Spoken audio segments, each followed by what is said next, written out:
criminal as well as administrative, tapos mapropromote naman ako, magiging general naman ako, wala akong paki. Those people that are not of questionable character, if in the performance of their duty they are not subject of criminal offenses, they are supposed to be more favored than those who have pending cases.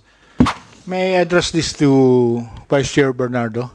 So if you have pending cases, officers ka, may mga pending case or cases kayo, would this affect your promotion or what's the policy of the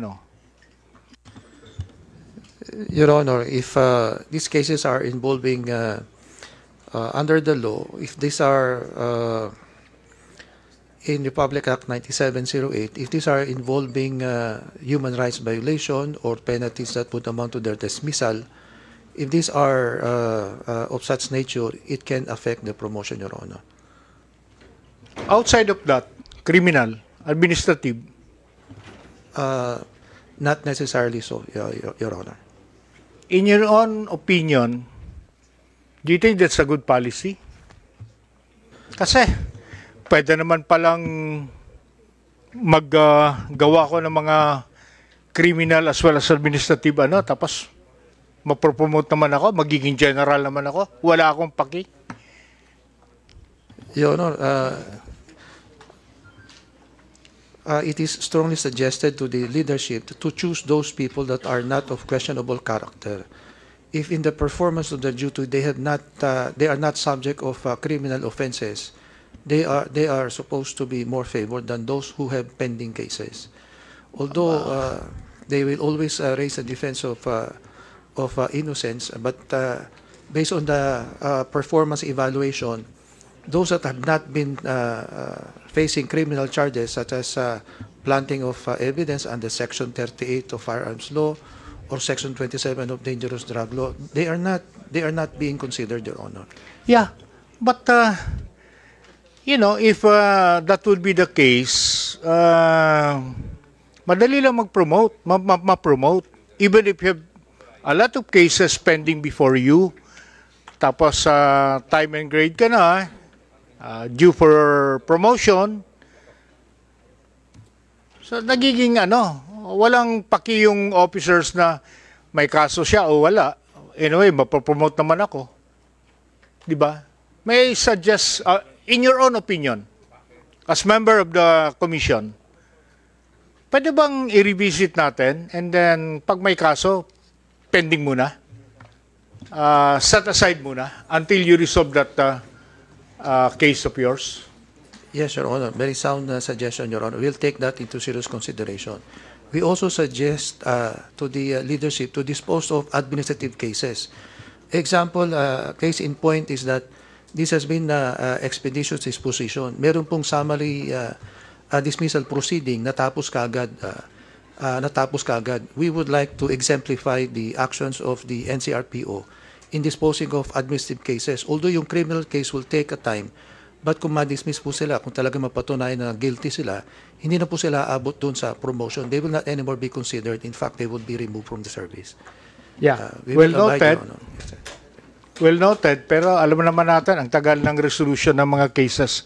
Anyway, I hope you will consider that in your next meeting, and then we can come up with a policy na yung may mga kaso, set aside natin pending promotions nila. Kasi at the end of the day, wala silang paki sa buhay. Basta ma-promote naman ako, tataas naman yung sweldo ko. Buti sana ma-promote sila, hindi sila tataas ng sweldo. Okay lang yun. But I think that's not a good that's not a good policy. One more Mr. Chair before this is just a policy sino bang pinaka-highest ranking dito na can answer my question? The regional director? General Nartates. Sige po. Or if not, sino ba yung personnel? I'm not... so, ilang one-star tayo meron? 4-star tayo sa Philippine National Police. Ilan ho?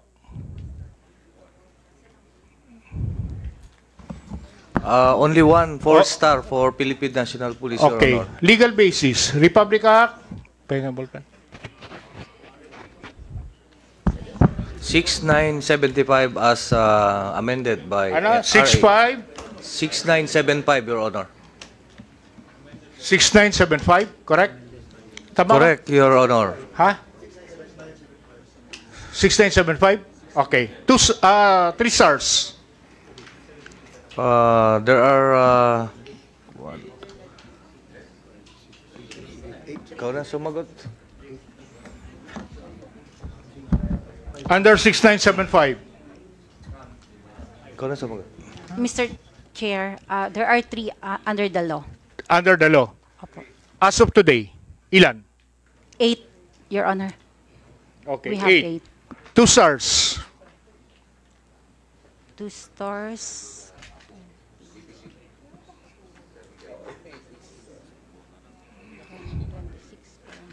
Around 26 to Around 28, 20. Your At Honor. present,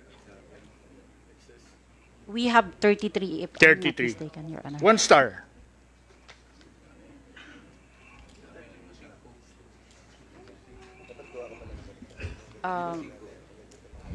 Sige na. Who authorized you to increase from 3 to 8, from 20 to 33? Di ba dapat 6975 lang tayo? O bakit nang increase yan? Pangalawang question, yung salary grade ba, salary ba nila from 3 to 8, sino nagbabayad ng 5 excess? Kayo din? PNP din? Third question, what do you call that? Technical verbalization or anything else? Bonus or what?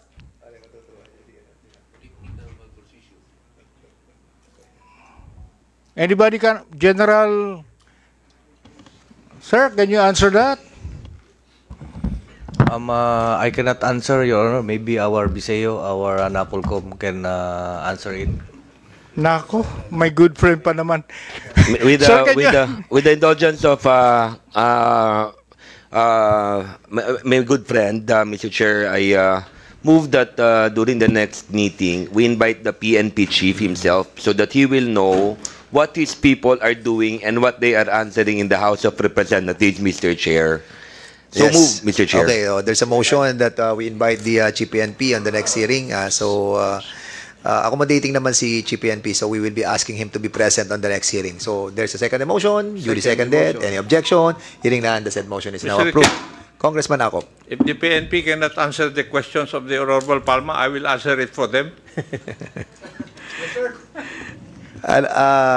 Congressman, And then, Congressman sir, Akop. ano na lang? No, wait a minute. This is a long discussion. We have discussed that lengthily on so many occasions here in our committee.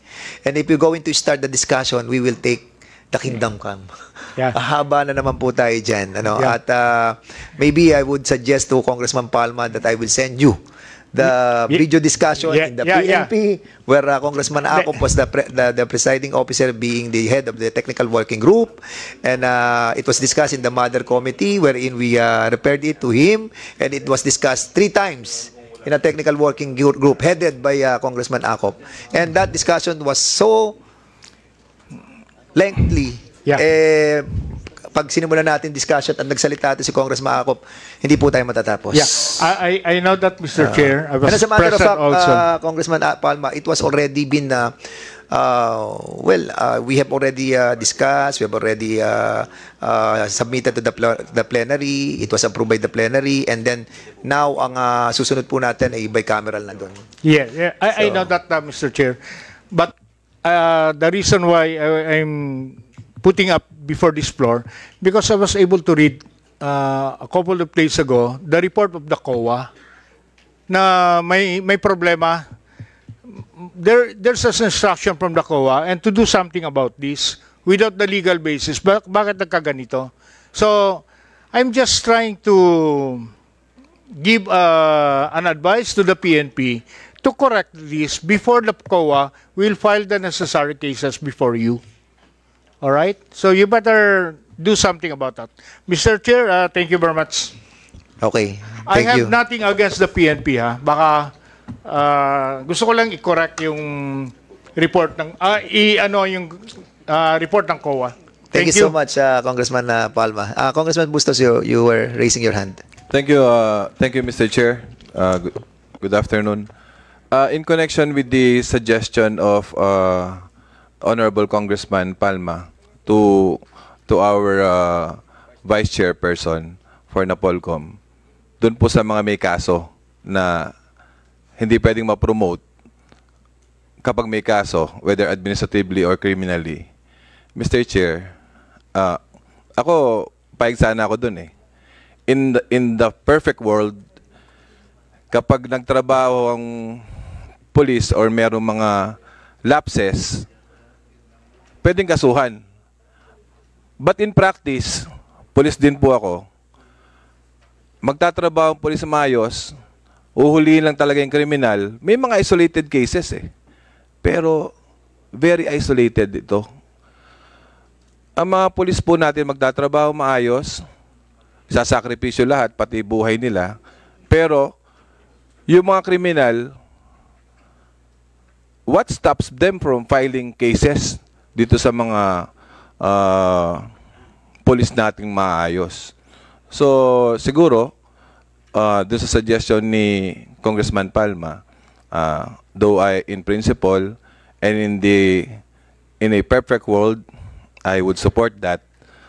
I would just like to register my position and probably a suggestion internally.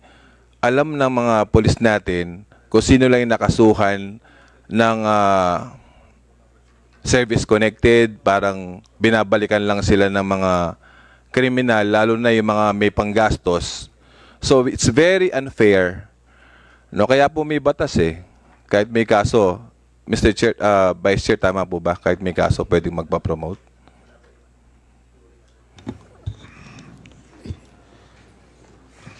Your Honor, kung hindi po... Generally, kung hindi strong yung guilt of the accused, pwede silang ma-promote. Correct. Pero pag strong yung guilt of the accused, hindi na po. and who determines that?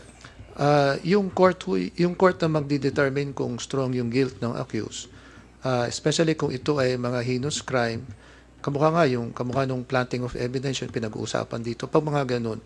Pero kung hindi naman, sometimes napopromote pa rin sila. Kasi nga, these are part of the hazards of the profession, so to speak. Ayan.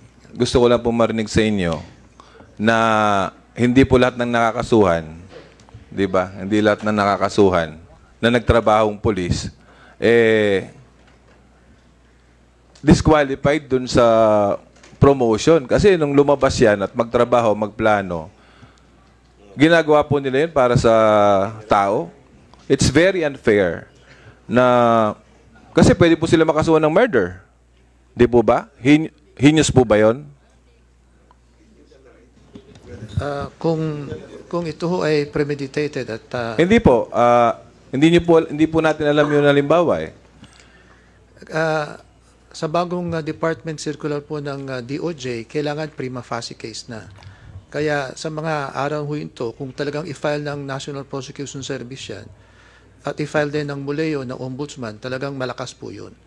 Kaya karaniwan, hindi na rin po talaga nakukonsider. Pero may mga pagkakataon naman na hindi naman din pending pa, hindi pa napafile ng Muleo, Ombudsman ng Muleo, tsaka hindi rin ipinafile sa regular court, hindi pa naman huto na ano. Basta this representation, I am registering my position. Dapat internally alam din po ng Napolcom at ng PNP institution as an agency. Alam po natin kung nagtrabaho ng maayos yung mga tao natin. Kasi hindi naman po pwedeng pigilan ng mga kriminal, lalo na yung mga sindikatong malalaki. Kukuha ng abogadong magagaling di kampanilya, tapos kakasuhan ng mga pulis. Tapos po, ang tagal po ng kaso sa korte. 5, 7, 10 taon, sir. O pagkatapos po anong mangyayari po sa mga pulis natin, madi-discourage na po magtrabaho sila eh. So while with the suggestion of Congressman Palma, i-consider nyo rin po yung mga ganong bagay o yung mga ganong anggulo. Mr. Chair, Yes, Congressman Akop. with the indulgence of the Honorable Sure. George Bosos. Please. Generally, the rule is if you have a pending case, you cannot be promoted. Di po ba tama, Vice Chair? Yes, Your Honor. Yes, Your Yes, Honor. whether it's administrative or criminal, it's a bar to your promotion. That's the general rule. But there is an exception. I think it was afforded by a law passed by then Senator Lacson, that if within the period of 2 years, your case is not yet resolved, you can be recommended for promotion. Dapat alam nung DP yan eh. Di ba? There's a law passed by Senator Lacson when he was a senator that if within 2 years hindi ma-resolve yung kaso mo, both criminally and administratively, you can be recommended for promotion and can be promoted.